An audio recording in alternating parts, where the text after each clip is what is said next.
and you're listening to Talking Journeys of Belonging to Blackness. I am your host, Yndia. On this episode, we continue part 2 of our conversation with internationally renowned jazz musician Masauko Chipembere. Listen into Act 2, The Road, and Act 3, Where We Land, parts of his journey of belonging to Blackness. Enjoy.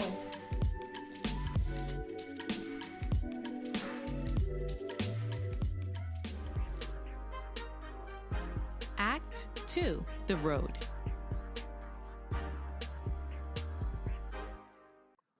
What's your passion? Obviously, I have to say music, first off, and I really do want to stick with that. I use music primarily to put messages forth in this way or that way or the other way, but music gives me the comfort that I got when I was a child dreaming. And so I'm passionate about it. That's why I'm a radio DJ who shares music. That's why when I'm not producing my own music, I'm producing other people.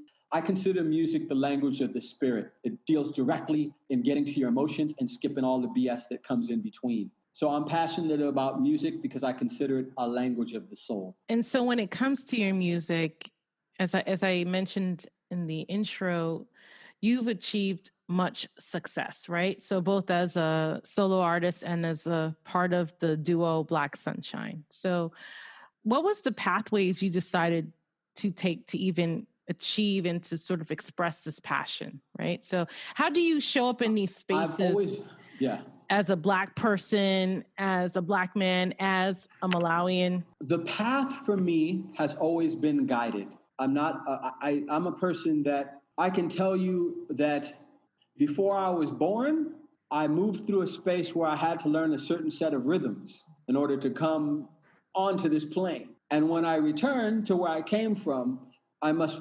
replay and embellish those rhythms to the people who sent me here. So this path for me, I'm not like other people. I was born to do some very specific things. It makes people crazy who know me, and they're like, why do you know that? And why? I'm like, I just do. Deal with it. So, so I can say that from the beginning until now, there were always signposts. There was God putting a musician from South Africa who worked with Miriam Makeba in my house on a daily basis.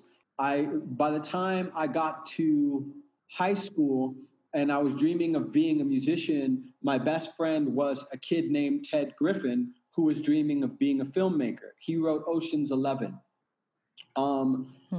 Like in high school, when I finally had a band in high school, the guys in my band in high school, in my school band, the drummer was a guy named Damon, who's now a fairly well known character in the underground scene called Dame Funk.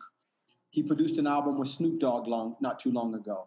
The keyboard player in my group was Josh Levy. He's part of a huge group that does ballroom dance called the Big Bad Voodoo Daddies. So everybody, when I got to college, I ended up in a band with Eric Reed. Eric Reed is the guy, like the kind of guy who shows up working with Herbie Hancock and Chick Corea and all the major jazz artists. And my life has always just dropped me off in these spaces.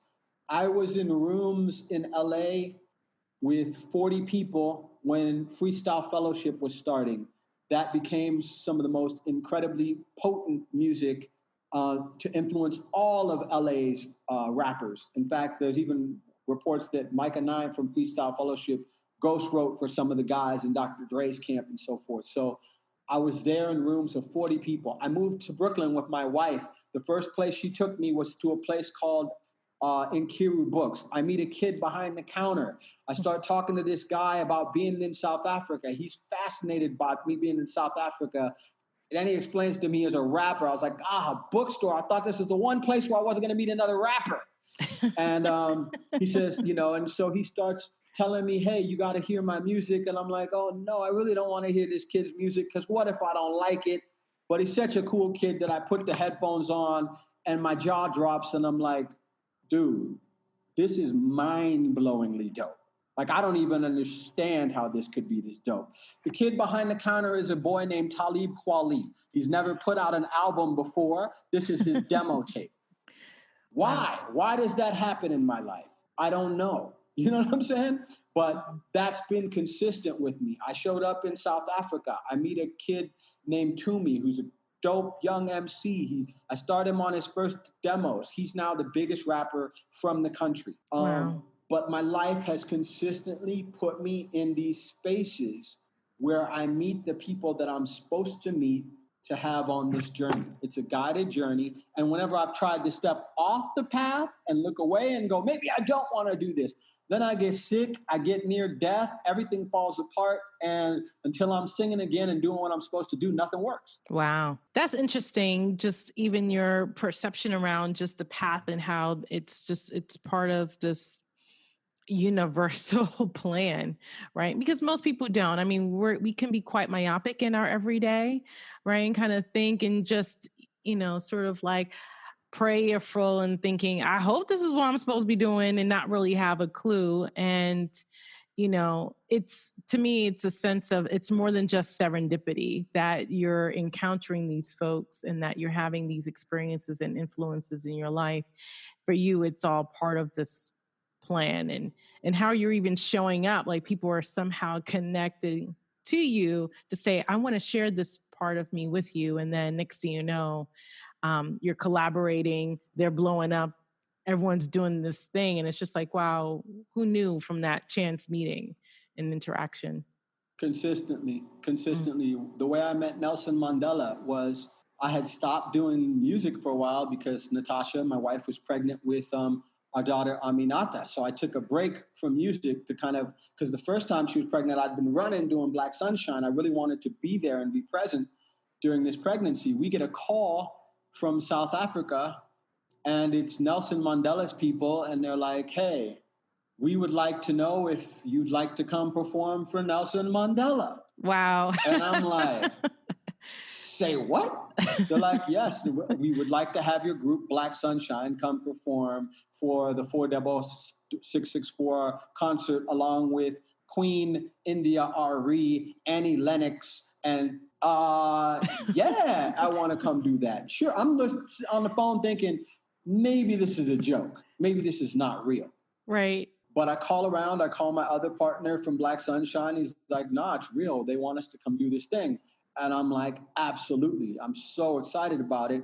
I go back to doing what I'm used to doing, thinking, okay, they'll be in touch with me soon, whatever. They call me back 4 or 5 days later, and they said, well, technically, because Black Sonshine is a group from South Africa, you guys are considered a local group, and we're paying the local groups. So would it be all right for you if we paid you? Please take our money.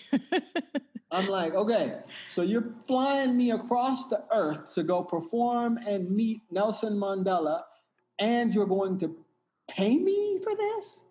And it's a gig to raise money for something else. Right. So I'm like, yes. Now, what was fascinating was when I got there, when Nelson Mandela at the 46664 concert, 2005, George got up to make his speech. What he made his speech about was that we needed to look more closely at ourselves and understand the importance of women in the future of Africa. Mm. Now, how fascinating is it that that's what the whole thing is about when my wife is having a daughter, and we know this already. Mm. And they're paying me to come do it. It's like Spirit is saying, okay, brother, you're about to have a girl child, and here is one of the major icons of all of Africa explaining that the future is about how we respect and treat women. Mm-hmm. None of that's an accident. One of the things about Nelson Mandela inspiring me to think more about women and their role in Africa's future, that inspired me to write the song Watch This Woman, which is a prayer for the protection of women, particularly in South Africa, because at the time that I was in South Africa, before the Nelson Mandela event, South Africa had the highest rate of rape in the world. Watch this woman walk outside into a world that's hard and hard.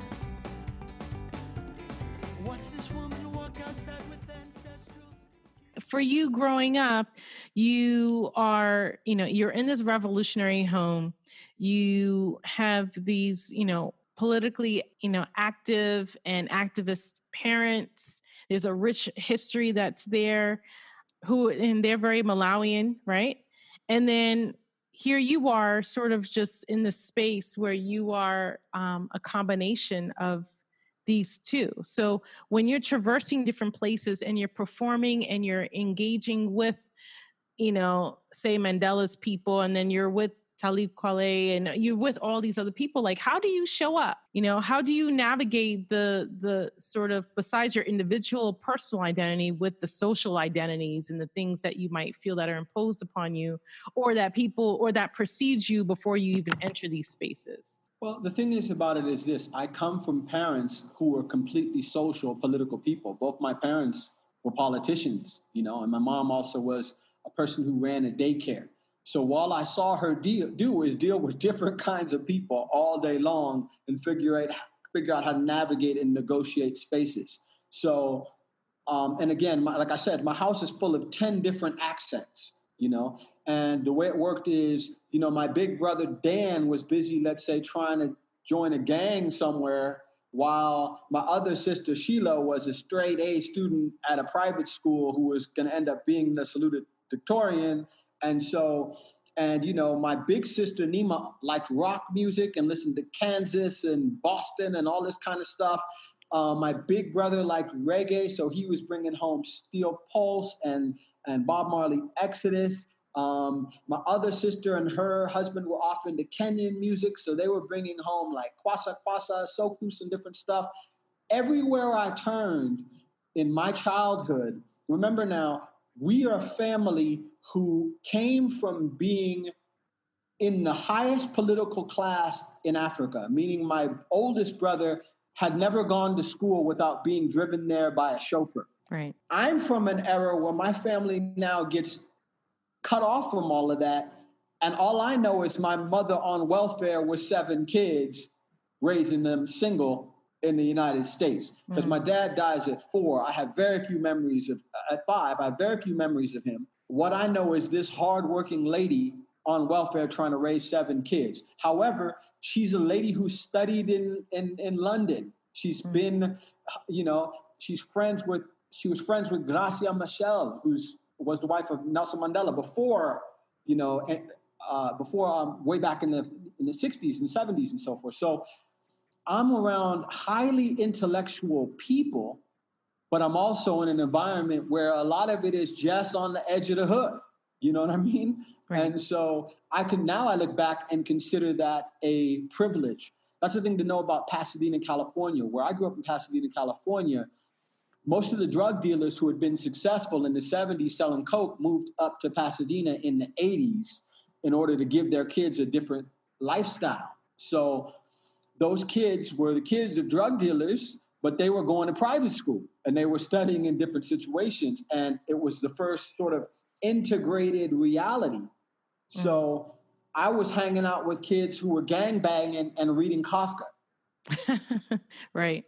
You know what I mean? And Pasadena was always that way. It was always a place where it's like, yeah, you can meet some seriously thugged out people here, but Charles White also lives in this hill. Eddie Van Halen lives up in these hills. Caiphus Semenya and Letambulu live up in these hills.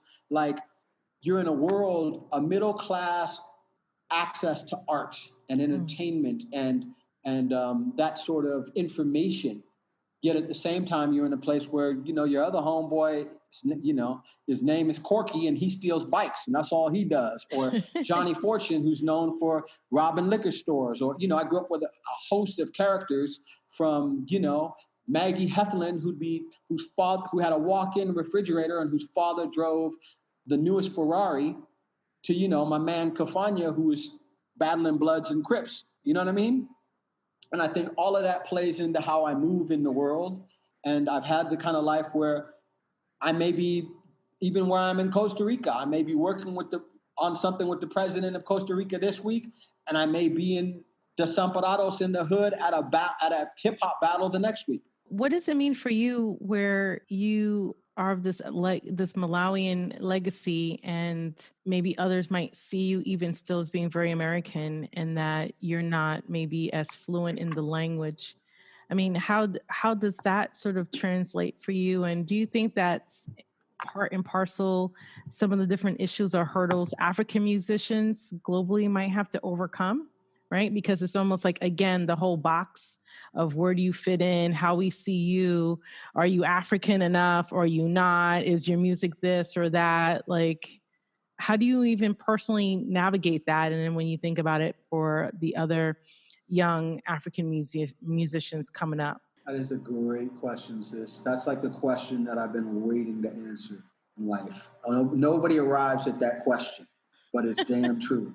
And you know that because you're never quite Caribbean enough for this set of people or whatever. You've been too long over here. Like, I might answer it a different day on a different day, but today I'll say this. I have never fit anywhere. Never. I'm the only one of the 7 kids in my family who was born in the United States. All the rest of them were born in Africa. I'm consistently somebody, I didn't grow up speaking the language from Africa. I didn't grow up with parents who understood racism in America. They had no idea what they were walking us into. So there is a lot of things that I've had to navigate on my own. And a lot of my deepest personal pain comes from having to have experienced racism as though not a single person in front of me understood clearly what it was. A lot of painful things came through that. I, however, have sort of figured out a long time ago, and that was, again, the whole thing with my dreams. I figured out you're going to have to make a world that you like to live in because you're never going to be enough of anything for anybody. It's just not going to happen for you. And my music ends up in that same problem all the time. The issue is for this person, it's like, well, like I said, couldn't it be more rock? Couldn't it be more jazz? Couldn't it be more funk? Well, you're not really African, right? You were born over there. So why do you get to talk about this? Or there's always that. The one supreme lesson I learned from my father's story, when my father was asked if he wanted to be president, he said no. He didn't see himself in that role. He had certain insecurities that made it so he didn't see himself as that leader. And that was part of what allowed him to choose somebody else to be the leader. The person that they chose to be the leader ended up being a huge dictator. And in 1965, he publicly hung a man named Medson Silombela. It's the only public hanging in Southern Africa that had been, recorded history. He did this in front of his own family. He killed this man in front of his own family. Kwame Nkrumah had called Kamuzu Banda personally and said, don't do that. We don't do that. We're not savages. Don't do that. Yeah. He went ahead and did it anyway. A week or two later, the coup against Kwame Nkrumah went off, and Nkrumah was taken out of power, and Kamuzu laughed and so forth, and felt full of himself. But what I learned through what happened to my father is you not being sure you're supposed to do what you came to do can create chaos that's unimaginable. Millions of people in Southern Africa's lives were affected by the fact that my father and his men chose this other person to be the leader instead of seeing themselves or one among themselves as the leader. So, and that's where, you remember I said I'm not humble? Part of that is because I learned through what happened with my father that somebody has to go, nope, I'm okay with leading, I'm a leader. That's in my nature. I will take that job and do it. And so that's sort of my attitude, and it's directly related to having studied my father and seen where in his autobiography he said that. He said, I wasn't sure of myself. I didn't see myself as that person. I see myself as that person. I owe it to him to do that for him. He already made that mistake. I'm not going to make that mistake. I'm a leader. I've come to do what I've come to do. My last name means rhinoceros. I'm pretty much the type to chew grass all day. But if you mess with the rhino, you get the horn. That's how it works. And I ain't talking about no trumpet, baby. No, I love that, right? Because I think what you've consistently talked about with me today is just this duality that we oftentimes face and we oftentimes encounter, but the ways in which for you, you're taking this strident step against this duality and saying, no, let's kind of teeter up to this line and blur it a bit, right? Absolutely. And be able to like mesh this together. And, in terms of you trying to sort of assert your own identity to say, I am an amalgamation of all these different kinds of experiences and upbringing and circumstance. And that even for you, for someone to say, well, you're not African enough because you don't speak the language. I think in many ways it serves to, like diminish a person and what they do. Do you find that other African musicians also encounter some of these kinds of experiences around trying to deal with the duality, but then try to blur the lines, but then people are checking for them? Yeah, there's a little bit of that, but it's a little different with them because many of them are actually coming from the culture and trying to run from it because they see the possibility of it. If I'm a rapper that has no African accent, I can make more money. If I sound very Americanized, even among your own people, in many ways, you may do better in Southern Africa impersonating an American MC than you do being yourself. So, well, what's that all about? Is that still remnants of the post-colonialism where we just sort of embody tenets of the white supremacy where we're like, we have to like denigrate ourselves? There's that. And then there's also the fact that Jay-Z and Chuck D are dope. Bottom line is people like what's dope. And it's hard when you see people like Jay-Z on top of the world running this, running that, running the other, to not kind of go, I want to be, I want to be like him. It's just the guy in my house that I wanted to be like happened to be a Pan-African, genius. Kaifa Semenya was a Pan-African genius. For some other kids who don't get that guy walking through their house and they see Jay-Z doing his thing, the guy is brilliant. His politics and mine don't always line up, but when he's got a mic, he's Superman with a cape. Everybody want to be like him. Yeah. So I don't blame them for that. My position is unique and I like it. I'm the problem. The name Masauko actually means problems. That's what it means. So I'm the problem. Really? I thought it was your mom saying, oh, this pregnancy is a problem.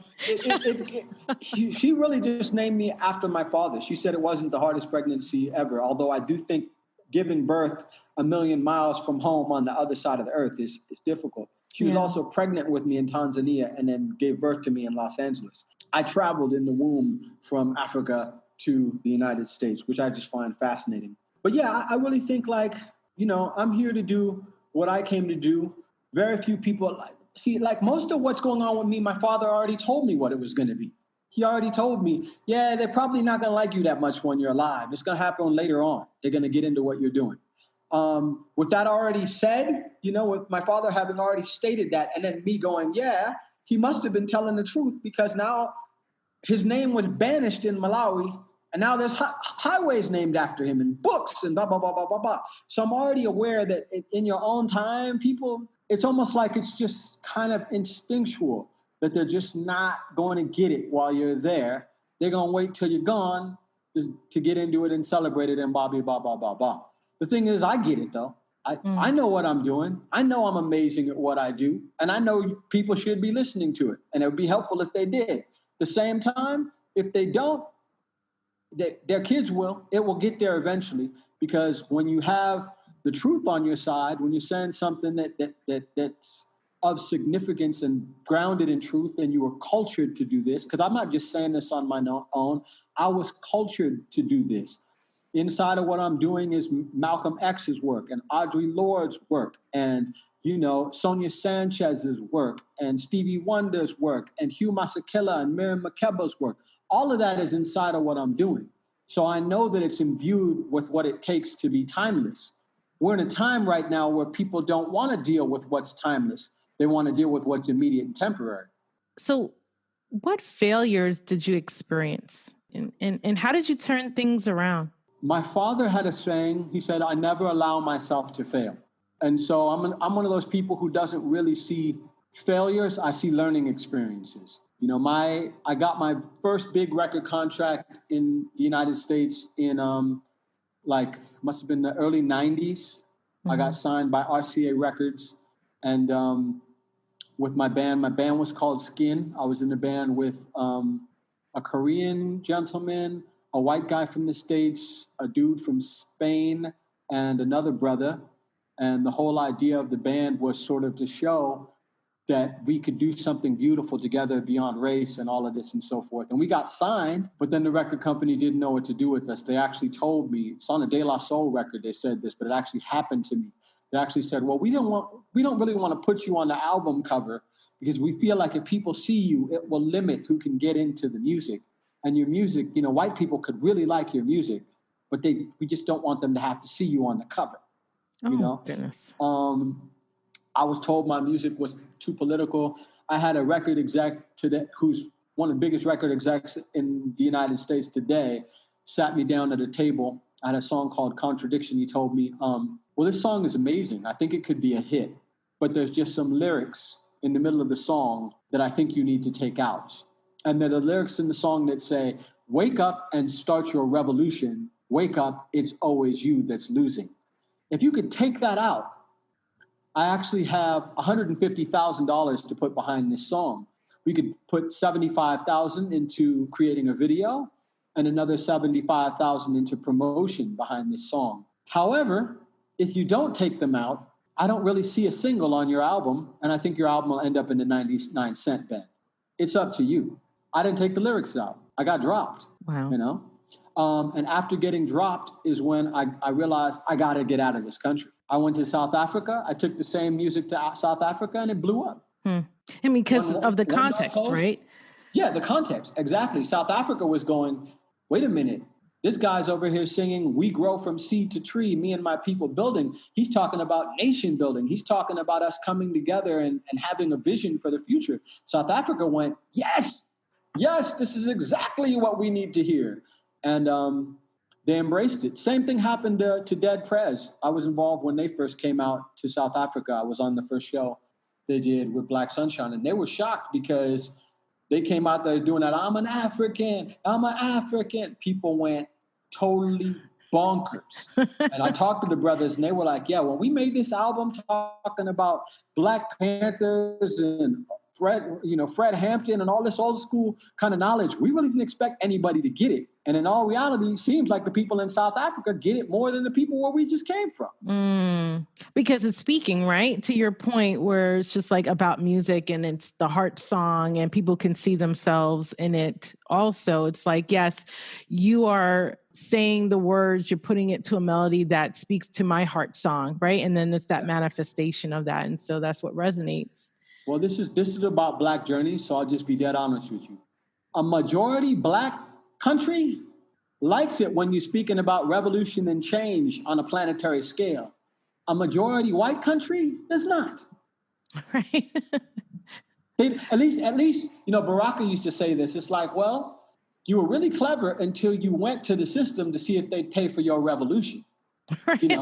I didn't know when I was 23 years old at a record company in Los Angeles, and the white guy behind the desk, he kind of explained it to me. He's like, okay, so you're talking about revolution, but I live in a really nice home with a Range Rover, and I'm here working at a record company. Life is good. Right. I don't want a revolution. Like, you know what? What I need to check is, my biggest mistake was, how did I miss not thinking about the idea that if you took revolutionary music to people who were totally comfortable with the system, they would look at you and go, why should I fund this? Let's change this. That's logical. If you think you're going to be the next Dead Prez or the next Public Enemy or the next Gil Scott-Heron or Nina Simone or any of those Bob Marley, make sure that you're also creating an independent reality for the distribution and marketing and of that, because the system shouldn't want that music, bro. That's music that destroys the system. Right. I love that. Act 3, where we land. So currently right now, what are you most excited about, both personally and professionally? I'm most excited with the connection I've made through Guayaki Yerba Mate, who is my record company. We have a website called cometolife.com where my music's available and the music of other conscious artists is available. All of the artists involved are involved in some form of activism. And oddly enough, I got kind of shoved in with some young white artists who are about half my age, but who are doing some incredibly radical work around regeneration, around permaculture, and finding places where music can support initiatives that help us deal with how we're going to create new relationships with the earth in terms of eating, in terms of planting and growing. So I have a new project called Permaculture and Music, where what I'm doing now is I've teamed up with a young man named Luwayo Biswick, who is Malawi's first Black permaculture expert. There's been lots of permaculture experts, but they all tended to come from outside and sort of patronize people and sort of push people in certain directions without realizing, but there's tons of indigenous knowledge here. Africans have been planting since the beginning of time. We had a break when colonialism came and disturbed all our methods. But what permaculture is about in Africa is really about reconnecting ourselves with our old practices and our old ways. And so I've met a young man in Malawi who's pushing that agenda. And in many ways, he reminds me of the kind of young man my father had described when he was Minister of Education in the early 60s. When he had his short period as Minister of Education in independent Malawi, his first goal was to send as many Malawians out into different parts of the world to learn how other people were solving problems in relation to development, and then bring back all those new ideas to Malawi. For me, Luwayo is exactly that sort of character. He's gone out into the world and learned all he could about permaculture and is bringing it back to Malawi with respect for the culture. And he, like my father, has chosen to, when he first got there, he was teaching the middle class people, and he assumed what they would do is go help all the people in the villages. They did not. They used everything he taught them about permaculture to extend their own wealth. So he realized, you know what, I need to be trying to consciously teach this to people in the villages. And so I sent my first 10 folks through my mom's organization, WIN Malawi, to study with this permaculture expert, Luwayo Biswick. And it changed how they look at the world. They totally see possibility in ways now that they'd never seen it before. And I've been seeing that for a while, because my theory on Africa is very simple. The people in the villages are the future of the world. There's no city there. There's no power lines there. There's no destructive carbon being pushed into the atmosphere there. In the city, you have a system of lights and a system of cars and transport that's pushing tons of carbon into the atmosphere. It's destroying everybody's lungs. The stores are now overcrowded with genetically modified food. The village, where there's nothing, is closer to the future reality that we want to see than the city that's been built up and has everything. Right. Because the city was built up in the wrong direction. My biggest hope is in those villages in Africa where people are still in touch with the old practices. And what we're doing now is, I've already gone and put solar power in the home of a chief, Chief Moto, who was thinking about, he'd been dreaming of getting power lines to his remote village. When I got him to understand, hey, but if you go solar, you don't need those power lines from the city in Malawi. Right. And those power lines in the city in Malawi powers out half the time anyway, and they can't get it working anyway. It's like Haiti, doesn't work half the time. So you can have your solar out here in the village, have your electricity 24/7, not pay a bill. In 15 years, we can have you an electric car. You can be using permaculture systems. And in all reality, just like my father said, that one who was the villain becomes the hero.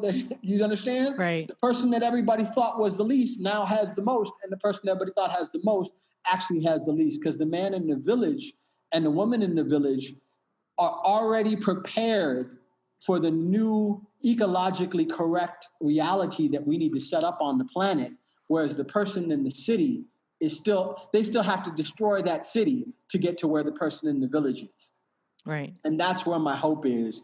And that's where I think the vision lands. I'm working with the people in those villages and learning from them and hoping to see them develop the world in a way that can teach the people in the city how to live more in harmony with themselves, nature, God, and everything in existence. And that's awesome. And so you said that your mom's organization, Catherine Chipembere's organization, WIN Malawi, the folks listening in, our audience can learn more about permaculture project through the website. Well, the best way to find out what I'm doing is just come to masauko.com, MASAUKO.com. You can also find out more through cometolife.com. That's more just general information about the regenerative movement all around the world. Gotcha. Get involved in that any which way you can. You can also find me Masauko Chipembere, CHIPEMBERE on Facebook. You can find me there. Masauko Music on Instagram. And anywhere you find me, you're going to find information about what we're working on in terms of projects in the villages, projects with music. It's all connected and it's all in motion.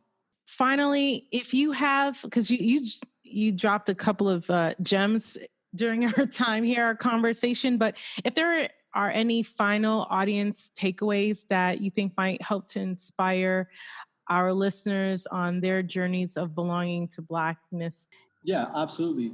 I'll say this. Your Blackness belongs to you. So you're going to be as Black or as African as you decide you are. If you were born into this skin, if you let anybody else decide how to define you, you're gonna die doing that. I understand myself as Masauko. I have an obligation to all of those who are descended from those ancestors that I have a song. I have a song called Under the Big Tree. It's not on this album. The song is a dream and a vision that I have that all of those ancestors that came before us are sitting under a big tree somewhere, plotting their comeback to bring balance back to this universe and bring Black people to a space where their full humanity can be shown, respected, and lived to the fullest. That's my vision. I'm a Black man. That's how I see it. That's my dream.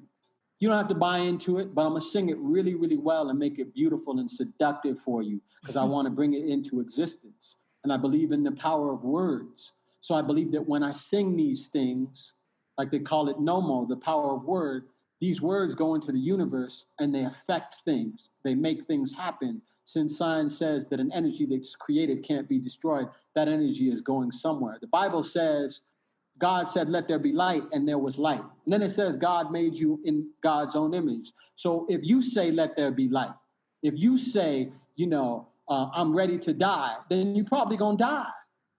But if you say, we grow from seed to tree, me and my people building, you may be a kid that ends up going from living in the LA in the hood and so forth to meeting Nelson Mandela and building new world. Well, on that note, we thank you so much, Masauko Chipembere, for joining us and for sharing your journey of belonging to Blackness. Thank you. Thank you very much for having me, Yndia. Thank you for the work that you consistently do, trying to, bring justice to Black folks. Much love. There you have it. The journey isn't over, but this episode is. Until next time, peace.